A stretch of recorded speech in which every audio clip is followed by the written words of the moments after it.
Anda tentu mengenal benda kecil ini, batang putih seperti ini, ada yang coklat juga, ada banyak yang suka, tapi ada juga yang tidak. Kita nggak melihat suka atau tidaknya, tapi kita akan bahas pada pagi hari ini adalah soal legalitas daripada benda kecil ini. Benda kecil ini adalah rokok. Lah kalau ada yang legal, tentu juga ada yang ilegal. Dan ilegal itu harus kita berantas, harus kita gempur, dan harus kita musnahkan sampai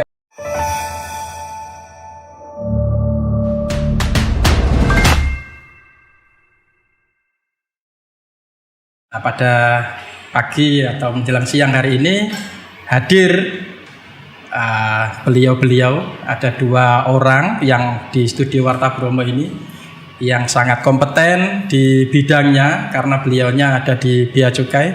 Saya sapa dulu. Yang pertama adalah Bapak Hatta Wardana.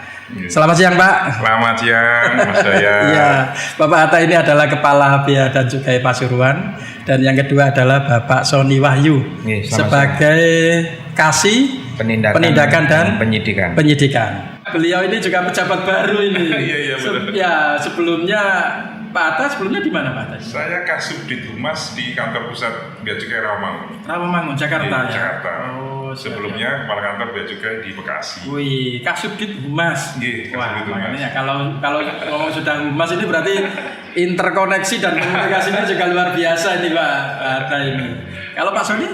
Saya sebelumnya di KPBC Banjarmasin. Sebelum di sini sebelum ya. Sudah berapa tahun? Sebelum Pak Suran di Kanwil Malang. Kanwil Malang ya. Kanwil Jatim 2 Malang. Siap. Luar biasa. Ini saya dengar tadi Arema semua ini. Asli Malang. Tapi tidak apa-apa. Pasuruan Malang dekat lah. Dekat, alhamdulillah. Ya, luar biasa. Dekat home base ya. Dekat home base. Siap.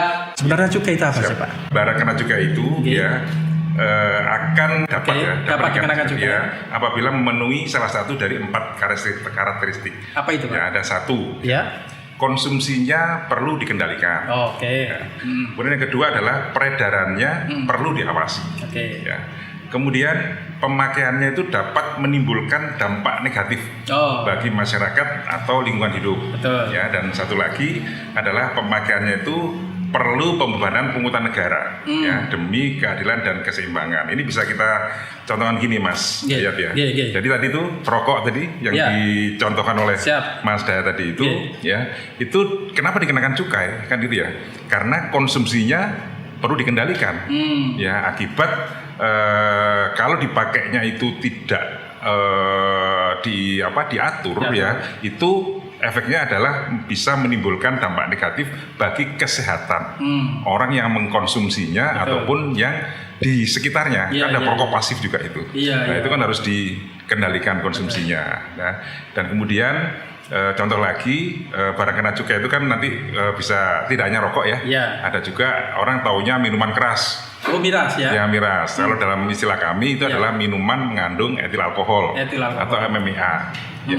Itu kenapa juga dikenakan cukai atau disebut barang kena cukai karena konsumsinya perlu dikendalikan. Ya, karena tadi itu adanya dampak negatif dari sisi kesehatan maupun ketertiban umum. Nah, kan itu ya. Jadi salah satu kriteria 4 tadi itu bisa dikenakan cukai, dapat dikenakan cukai asal memenuhi salah satu dari 4. Jadi rokok kena, lalu etil alkohol yang miras tadi kena. Etil alkohol itu bahan dasar untuk MMA miras. Jadi ada 3. Satu rokok, satu etil alkohol. Etil alkohol itu adalah bahan dasar untuk. Itu. Dan yang ketiga mirasnya sendiri. Minuman mengandung etil alkohol. Jadi saat ini ada 3 barang kena cukai yang dikenakan cukai tadi. Oke. Jadi ada 3 ya. Istilahnya termasuk kalau ngomong soal rokok ini ada banyak varian, Pak ya sebenarnya, Pak ya. Ada yang sigaret yang kretek, ada gabusnya itu, lalu ada yang tidak ada gabusnya, atau mungkin ada varian-varian rokok yang sekarang juga yang lagi booming sekarang ada yang elektrik juga. Rokok ya atau hasil tembakau itu ada sigaret ya. ada cerutu, ada rokok daun, tembakau iris, dan juga rokok elektrik. Nah, kalau dalam sebutan kami itu HTPL, hasil tembakau pengolahan lainnya. Ya, nah itu salah satunya adalah kayak sekarang anak muda-muda ini vape itu ya, rokok elektrik itu, vape itu ya, itu sekarang udah dikenakan cukai. Ada, Pak, ya? Sudah kategori hasil tembakau tadi, ya HTPL tadi itu. Jadi kan tadi ada 3 ya, ada etil alkohol, ada MMBA, ada hasil tembakau. Lah vape atau vape tadi itu termasuk di dalam kategori hasil tembakau itu, yang saat ini sudah dikenakan cukai dan dikategorikan sebagai barang kena cukai. BKN juga ya. Apa itu? Lah ya BKN juga ya, barang kena cukai juga. Barang kena cukai, BKC. Barang kena cukai. Terus ini cara kalau yang elektrik, cara untuk penempatan cukainya di sebelah mana, Pak? Iya, jadi kan dikenakan itu terhadap cairannya itu, Pak. Cairan apa istilah liquidnya itu. Dan itu pun juga perlakuannya sama dengan hasil tembakau yang lain, rokok juga. Ada bandrolnya juga, ada ketentuannya berapa mili kena, kan ada semuanya. Nah ini yang baru setahun 2 tahun ini mungkin ya, Tony ya. Iya, memang sebelumnya belum ada, Pak. Belum. Karena orang kan biasanya rokok yang biasa ini, ya kan, yang kayak vape tadi. Iya, belum. Sekarang dikira nggak ada cukainya, Pak. Iya. Tapi tetap ya kena ya. Baru setahun 2 tahun inilah. Oke. Jadi liquidnya itu ya, jadi cairan itu yang kita kenakan cukainya. Berarti dasar pengenaan cukainya ada, Pak ya, standarisasinya tetap ada ya? Tetap ada. Jadi itu kan tadi pengolahan dari hasil tembakau. Dari tembakau tadi hasilnya adalah liquid tadi itu. Betul. Itu yang dikenakan. Nah ini Pulau Warmo perlu Anda tahu ini. Jadi jebul-jebulnya rokok elektrik, apalagi asapnya juga lebih banyak, lebih besar. Itu juga ternyata juga kena cukai. Bul-bul gitu ya. Iya. Asik banget itu. Itu sebelumnya loh, Pak, ada yang banyak yang menduga wah gak kena cukai. Iya. Tapi ternyata kena cukai ya. Karena memang ada isapan rokoknya itu. Ketentuannya sama dengan rokok yang seperti persis ya, Pak ya. Jadi termasuk rumah pembuatan vape atau vape tadi itu juga harus izin bea cukai juga dengan NPWBKC itu, nomor pokok pengusaha barang kena cukai. Harus mendapatkan izin juga. Siap. Rumah tempat produksinya itu juga harus. Berarti kalau misalnya ada vape yang ternyata liquidnya atau cairannya tidak bercukai, maka ada pelanggaran. Oh, jadi itu ya. Bisa kena begitu, Pak Sony juga ya. Jadi ini hubungannya sama berarti antara yang rokok yang sigaret juga, rokok yang vape juga. Karena dikhawatirkan yang vape itu bebas dari wilayah pelanggaran atau penindakan. Enggak ya, sama ya kan. Coba sekarang ke apa istilahnya vape store ya? Vape store. Yang jualan-jualan itu, ya itu coba dilihat itu. Nah, kalau di sana liquid-liquid itu mestinya ada bandrolnya. Pasti. Ada ketentuannya sendiri itu. Artinya teman-teman bea cukai juga seringkali akan melakukan sebuah operasi pasar dan juga Pak Sony. Sana juga ya. Banyak ya room atau mungkin ruang-ruang yang memperjualbelikan soal vape isi ulang dan sebagainya kan banyak. Mungkin kalau di wilayah kita Pak Suwan tidak terlalu banyak, tapi wilayah yang lain teman-teman banyak. Malang, Surabaya dan seterusnya kan besar-besar itu. Betul. Saya lihat beberapa rumah-rumah atau produksi vape isi ulang silakan di sini, silakan di sini dan seterusnya. Jadi itu ya betul Pak ya. Ini memang ilmu baru ini, Pak. Biar masyarakat juga tahu bahwa vape itu tidak terbebas atau tidak bisa terbebas dari cukai. Jadi dia juga kena cukai, kan gitu intinya, Pak. Jadi yang mengkonsumsi vape pun itu juga membayar pajak cukai itu. Berarti mereka adalah pengkontribusi untuk negara. Negara juga itu. Iya. Rokoknya kebulannya lebih besar, Pak, daripada rokok biasa kan bulannya lebih besar dan lebih menikmati kayaknya orang-orang itu. Tapi sebenarnya kita benar-benar selektif dan inspeksi pasarnya luar biasa juga, Pak ya. Oke. Pak, ini kalau kita ngomong barang kena cukai berupa rokok yang legal, Pak. Kita ngomong soal legal. Artinya kan ada ketentuan, Pak. Ada ketentuan bahwa yang dimaksud rokok legal itu seperti apa? Ada ketentuan-ketentuan di bea cukai, Pak? Ya, yang pertama, yang memproduksi, ya pabriknya itu harus izin bea cukai. Harus izin ya? Harus punya wajib itu ya? NPWP tadi itu, nomor pokok pengusaha barang kena cukai. Gitu siap. Ya. Kemudian yang kedua, mereknya pun itu sudah terdaftar di bea cukai. Sudah terdaftar, ya. Kemudian sudah memenuhi ketentuan kemasan. Rokok apa namanya di kemasannya rokok itu ada peringatan misalnya kesehatan. Tapi sekarang ada itu gambarnya tenggorokan itu. Itu harus ada itu. Ada yang sampai lubang sini. Sampai lubangnya sini tuh karena peringatan kesehatan. Kemudian ada nama pabriknya. Pabriknya ada. Ya, kemudian ada istilahnya personalisasinya. Personalisasi itu yang menunjukkan di bandrolnya itu menunjukkan inisial atau singkatan dari pabrik itu. Karena nanti lebih lanjut nanti mungkin bisa kita jelaskan di ketika barang ilegal itu ya. Betul. Bandrol yang digunakan di kemasan itu harus yang dari pabrik itu sendiri dan harus sesuai dengan apakah itu SKM-nya, apakah SKT-nya. Ada peruntukannya ya. Nggak boleh ini dipindah dan seterusnya nggak boleh. Nah itu tadi yang harus memenuhi ketentuan tentang kemasannya tadi ya. Ada persyaratan kemasan tadi itu. Ya kemudian yang berikutnya adalah hanya boleh ditawarkan dan diserahkan dalam kemasan penjualan eceran ya yang telah dilekati bea cukai. Jadi sudah ada bandrolnya, kemudian sudah dikemas dalam penjualan eceran, siap dijual, siap dipasarkan. Nah itu yang legal tadi itu. Bandrolnya pun juga legal. Pak, di Pasuruan ini berarti rokok yang legal, artinya yang memang sudah sesuai dengan ketentuan yang Bapak sampaikan tadi, ada berapa sih Pak kira-kira? Banyak orang yang penasaran karena kita cukainya kan paling besar. Betul. Sebenarnya rokok kita itu ada berapa? Mereka kan juga perlu tahu berapa Pak sebenarnya. Nah data terakhir saat ini tuh ada 138 perusahaan rokok di wilayah kami. Wilayah kami itu ada di kota dan kabupaten Pasuruan. Siap. Tadi disinggung Mas Dayat terkait dengan kontribusi ya. Betul. Jadi targetnya bea cukai Pasuruan itu ya untuk tahun 2023 itu adalah 72,8 triliun. 72,3 T. Dari target nasional itu ya itu 303 kalau nggak salah triliun. Iya, kita 72. Jadi kalau di persentase itu 24,2,3% itu ada di wilayah Pasuruan, tertinggi se-Indonesia. Berarti Kanwil Jatim 1 pun, di mana Pasuruan di bawah Kanwil Jatim 1, itu pun juga sebagai Kanwil tertinggi untuk kontribusi penerimaan cukai hasil tembakau ini ya. Nah, tadi 138 Mas Dayat ya, itu di kami tuh ada istilah SKM, SKT, sigaret kretek mesin, dan sigaret kretek tangan. Ada yang dibuat secara mesin, ada yang dibuat secara tangan, manual ya, tangan ya. Buruh pabrik kan gitu ya. Nah itu kita membedakannya ada 3 golongan. Nah tadi itu yang kontributor terbesar tadi itu ya sumbangsih sampai ke 72 triliun tadi itu ya.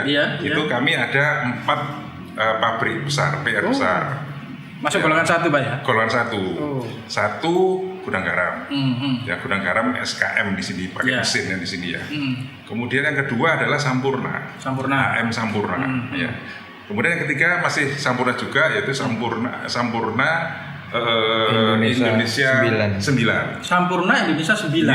Ada itu Pak ya? Ada di sini juga.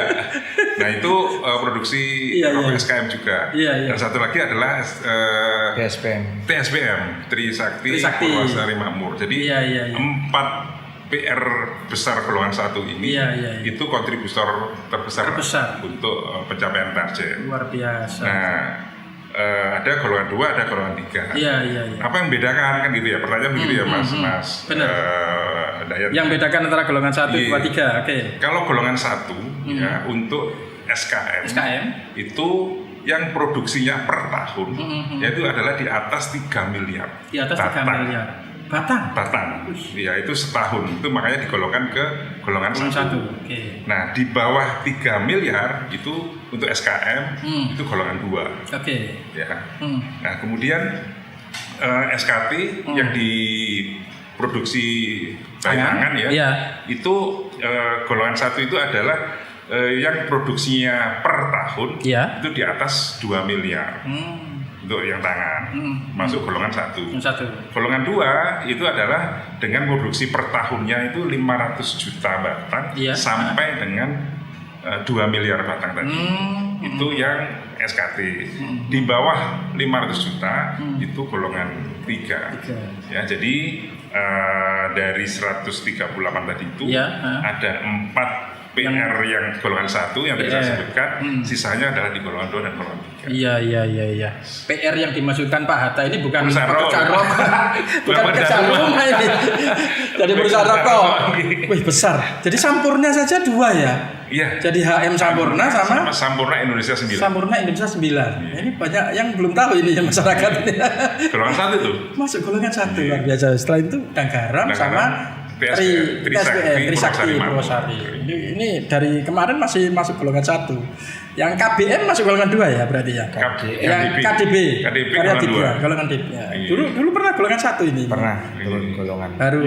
Ya, sekarang ya dinamika lapangan kan gitu besar ya. Bisa jadi nanti kalau produksinya besar lagi masuk golongan 1. Nah, jadi ini Pak yang membuat orang atau masyarakat atau Bolowarmo perlu tahu adalah kita punya perusahaan rokok besar di Pasuruan yang notabene itu menyumbang atau sumbangsi ke negaranya juga besar dalam cukainya kan gitu Pak. Berarti otomatis DPHCHT-nya juga kembalinya nanti juga besar. Dan itu juga terbesar se-Indonesia Pak ya.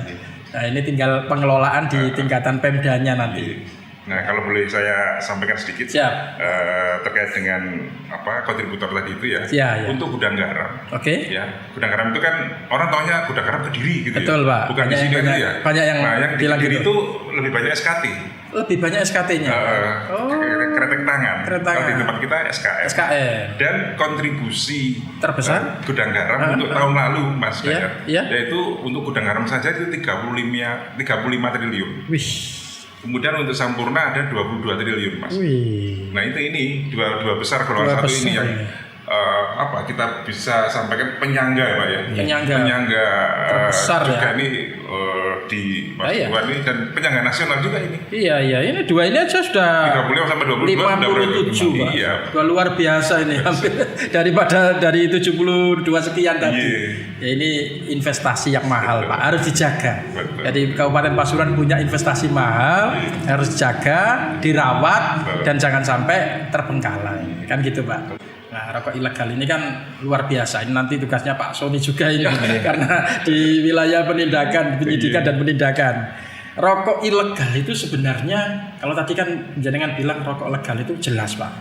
Mulai dari pabriknya harus jelas, lalu kemasannya juga jelas, mereknya juga terdaftar.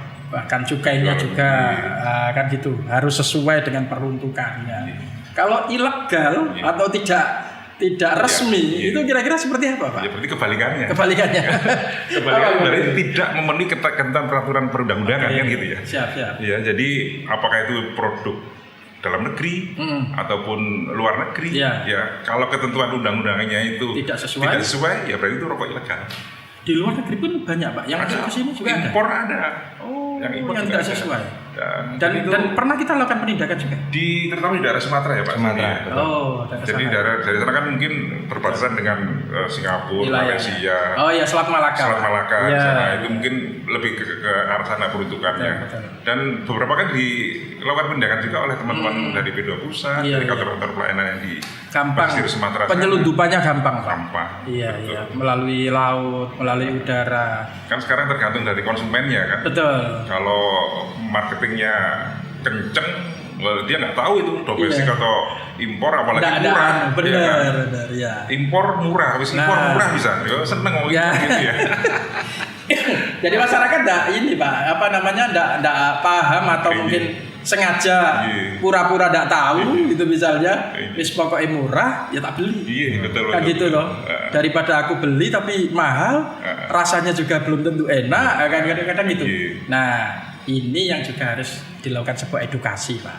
Edukasi yang yang jenengan sampaikan tadi adalah pada persoalan wilayah kesehatannya. Karena kita nggak mengawasinya itu, kalau nggak ketat, ini dikhawatirkan nanti berpengaruh terhadap kesehatan masyarakat. Yang rokok ilegal tadi. Iya, betul. Berarti kalau bicara soal rokok ilegal tadi, berarti ada ciri, Pak. Ada ciri-ciri khusus soal pitanya, pita cukainya. Apa saja, Pak, kira-kira ciri-ciri? Jadi kalau rokok ilegal itu kita bisa kategorikan ke lima jenis ya. 5 jenis. Yang dikategorikan sebagai rokok ilegal. Satu, polos. Ya, polos berarti tanpa bandrol, tanpa pita cukai. Tidak ada pitanya. Nggak ada pitanya. Itu berarti kan sudah nggak polosan. Sudah nggak memenuhi aturan undang-undang kan itu ya. Terus kemudian yang kedua itu bekas pakai. Sudah pernah dipakai, bandrol itu lagi. Dikelentek sing rada rapi. Dikelentek mana bisa? Meneh. Jadi kan yang sudah bayar pajak dia pura-pura seolah-olah udah seakan-akan iya, gitu ya. Betul. Itu yang bekas pakai, nggak boleh itu kan ini. Kemudian ketiga adalah yang palsu. Ya, palsu. Jadi bandrol atau pita cukai itu kan didesain sedemikian rupa, termasuk dengan ultraviolet, terus apa istilahnya kalau pura itu pengamanannya itu hologram ya, itu ada. Jadi kalau yang palsu itu mungkin sekedar peringan biasa aja mirip dengan bandrol aslinya. Nah itu palsu itu juga termasuk golongan rokok ilegal tadi. Iya. Kemudian berikutnya adalah yang salah personalisasi. Personalisasi itu rokoknya PRA, tapi bandrolnya itu pakai rokok PRB. Jadi yang boleh sesuai dengan ketentuan itu kan pabrik itu ya melakati pitanya sendiri yang dipesan ke bea cukai. Tapi ini PRB, pita PRB tapi dipakai oleh PRA. Kan itu salah personalisasi. Salah personalisasi namanya. Itu yang keempat. Dan yang kelima adalah salah peruntukan, saltuk. Salah peruntukan itu satu pabrik dia memproduksi SKM dan SKT misalnya gitu ya. Kalau SKM itu kan tarifnya tentu lebih tinggi. Betul, Pak. Daripada tangan. Dia produksinya SKM tapi pitanya dilekatkan itu adalah tangan SKT. Berarti masih kurang bayar dia kan itu. Kurang bayar. Karena harusnya kan dia bayar cukai lebih tinggi. SKM. Dia melekatkan ke SKT kan gitu. Solusinya jauh, Pak. Kalau di jauh. Perbedaan tarif dari SKM dan SKT cukup jauh. Dan kita pernah melakukan itu, artinya pernah menemukan. Pernah, beberapa kali menemukan di daerah Mas pun juga sekali ditemukan begitu. Itu ya. Tadi itu ya, Mas. Daya ada 5 tadi ya. Polos, gas, palsu, salah personalisasi, sama salah peruntukan tadi. Ada 5 jenis. Dari 5 itu yang masuk wilayah penyidikan atau pelanggaran yang mungkin dilakukan oleh timnya Pak Sony itu paling banyak di wilayah mana? Nah ini sekarang Pak Sony, oke. Masalah paling banyak di mana, Pak? Kalau di variasi pelanggaran rata-rata aja, Pak. Secara umum yang paling banyak di rokok polos, Pak. Polos ya? Di rokok polos hasil pendidikan kita cukup banyak di rokok polos tahun ini. Dan terbanyak dari pengiriman di jasa titipan, Pak. Jasa titipan, Justip ya. Jasa titipan. Itu berarti orang dari luar wilayah Pasuruan ya? Maksud saya ekspedisi lokal. Ekspedisi lokal. Usaha jasa titipan PJT. Dan itu yang kita lakukan penindakan. Iya, betul. Siap. Itu berarti kalau bisa dibilang ada sanksi administrasi, juga ada sanksi pidananya, Pak? Iya, kalau berdasarkan Undang-Undang Cukai itu sanksi ada 2, sanksi administrasi dan sanksi pidana. Yang sanksi administrasi itu untuk pelanggaran salah peruntukan tadi itu. Salah peruntukan, administrasi saja. Administrasi. Yang sisanya, yang 4 sisanya rokok ilegal itu baru pidana. Yang membedakan apa, Pak?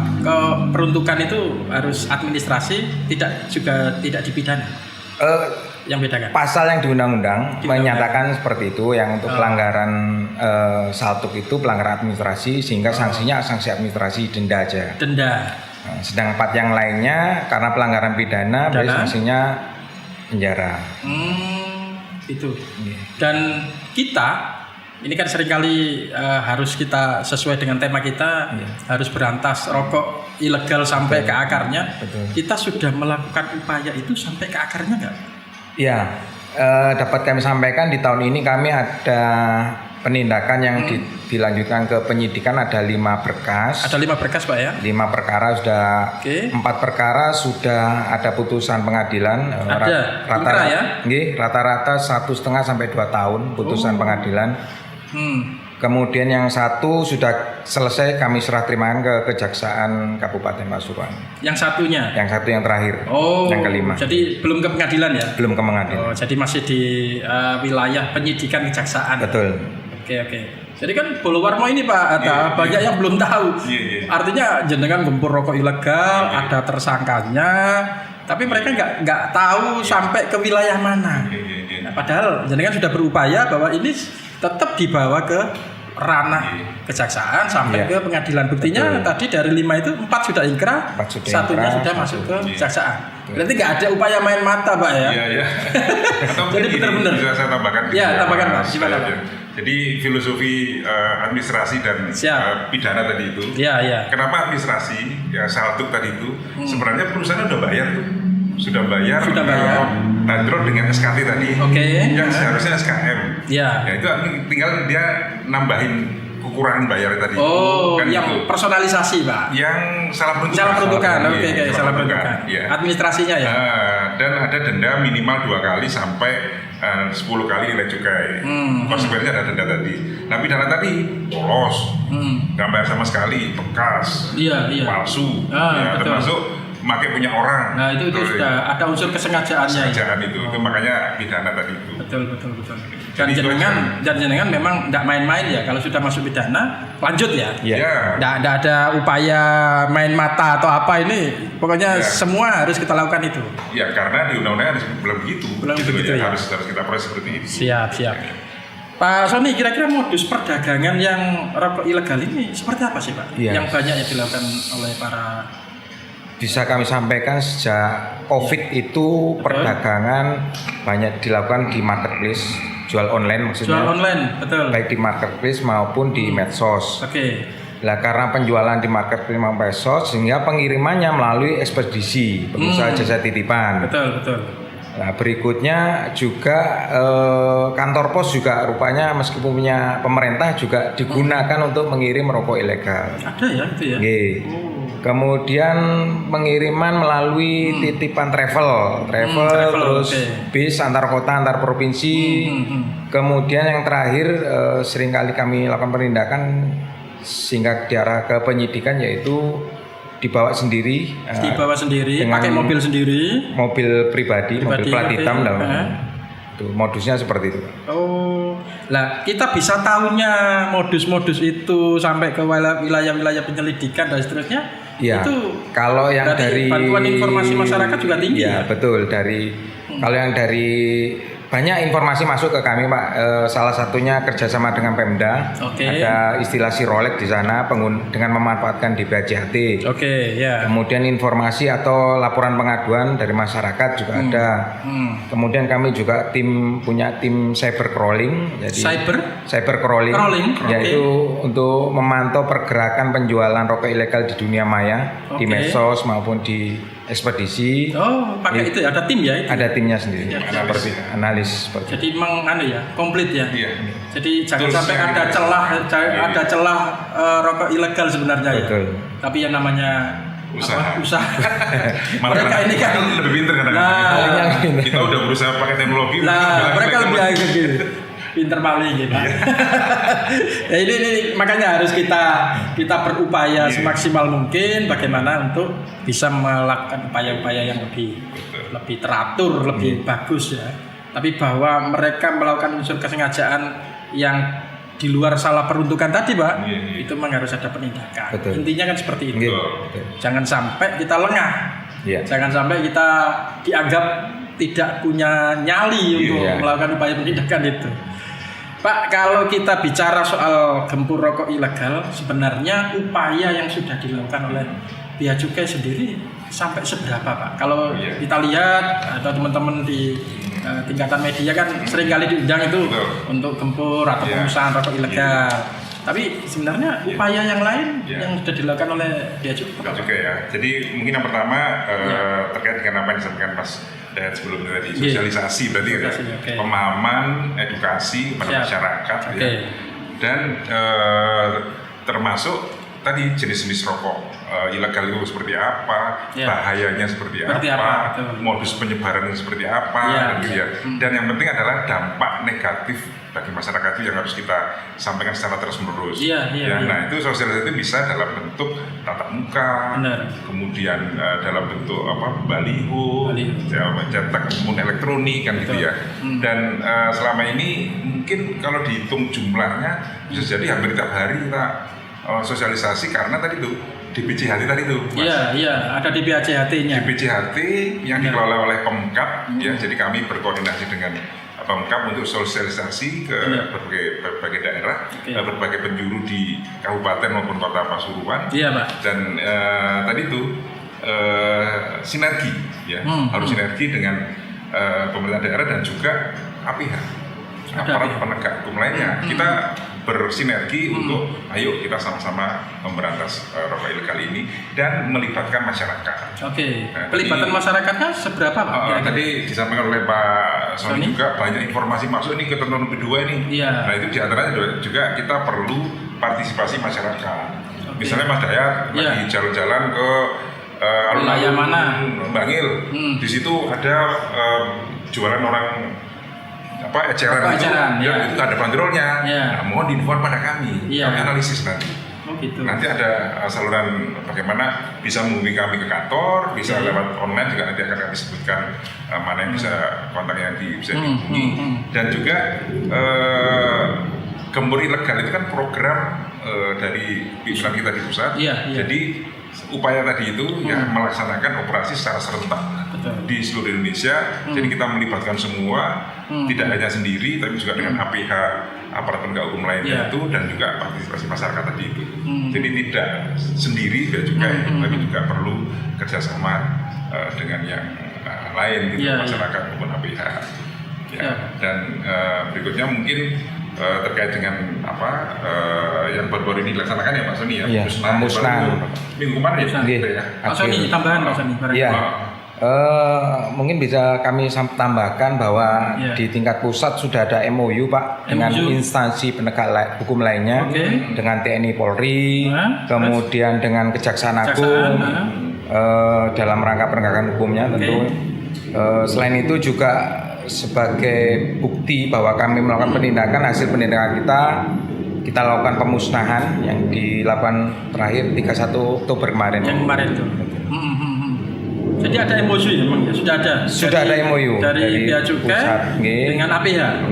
Bahkan Bu Menteri dulu, Bu Menteri dengan Kejaksaan Agung, Bu Menteri dengan Panglima TNI AD, baru ke bawah berikutnya PKS berjanji kerjasama ada dengan Direktur Bea Cukai dengan Pak Aster. Jadi MOU turunannya breakdownnya ke PKS. Jadi sudah dipayungi oleh pimpinan untuk supaya kita di daerah itu bisa berkoordinasi bersinergi dengan aparat penegak. Berarti sering ngadakan upaya sinkronisasi ya? Sering banget juga. Rapat-rapat itu ya. Formal maupun informal. Kita di daerah itu menyatu lah. Ayo khusus ke rokok ilegal ini ayo kita. Jadi mindsetnya sama Pak. Jangan sampai ada yang mencewu packing pabrik rokok yang ilegal di packing aparat misalnya atau apa, ada itu ya. Artinya belum menemukan ya. Bea Cukai belum menemukan sampai jauh itu ya. Jadi belum ada. Mudah-mudahan tidak ada. Nggak ada mudah-mudahan. Karena sudah ada emoji itu. Iya betul. Ya, jadi kan ini upaya kita semua Pak. Karena ada upaya penerimaan negaranya. Khawatirnya kalau ini menjadi tersandera di wilayah-wilayah yang hanya rokok ilegal yang ternyata berkembang, maka penerimaan negaranya juga akan menjadi berkurang. Dan yang kedua, ini pengamanan masyarakatnya, kesehatannya menjadi tidak deteksi secara sempurna. Yang legal saja yang seperti ini, nun sewu, ini ada kesehatannya aja harus diperhatikan betul. Sampai di bandrol rokok jenengan itu kan juga ada yang rongga dada yang membahayakan, ini kanker dan kesehatan, apalagi yang ilegal, kan seperti itu, Pak. Nah, kan poin pentingnya kan daya beli masyarakat. Daya beli masyarakat. Ya, kalau legal itu ya bayar cukai, bayar rokok. Iya, memang mahal. Tapi yang polos, yang dengan ilegal tadi itu murah-murah itu ya. Betul. Dan mereka sasarannya ya ke wilayah-wilayah yang mungkin petani, nelayan, yang tidak terpantau Pak istilahnya. Butuh murah tapi enak. Kadang-kadang malah memasukkan atau mengirim-kirimkan dengan rokok yang sudah legal tadi itu gitu. Yang mainstream tadi. Tapi itu tadi Pak. Bahayanya adalah pada posisi kesehatan masyarakat. Tidak terindikasi, kan gitu tuh Pak? Iya, tidak terkontrol. Nah ini yang saya garis bawahi tadi dari Pak Hatta adalah keterlibatan masyarakat. Betul. Dalam hal upaya melakukan pemantauan.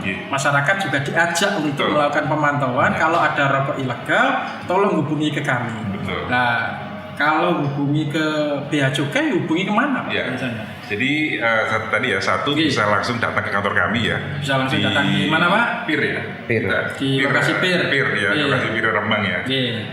Atau ini alamatnya nih, Jalan Rembang Industri Raya nomor 1 Jati Pandaian Kecamatan Rembang Pasuruan. Ya. Kemudian atau melalui Instagram kami. Ada IG-nya ya. Bea Cukai Pasuruan. Ya, atau di nomor WhatsApp kami. Ya. Siapa? Itu di 0895 0895 ya biar catat Pak sama belum Pak. 0895 terus kemudian 3234 07724 atau telepon. Ada telepon. Siap. 0343 747979 Jadi lengkap. Semuanya bisa dilakukan. Tapi harus identitasnya jelas Pak ya. Kita lindungi Pak. Dilindungi ya. Jangan sampai yang melapor nanti malah terancam. Tidak ada perlindungan saksi dan korban. Jadi pasti itu terlindungi Pak ya. Artinya bahwa masyarakat ini berupaya untuk melakukan upaya kebaikan, tapi dari sisi perlindungannya tetap mereka aman.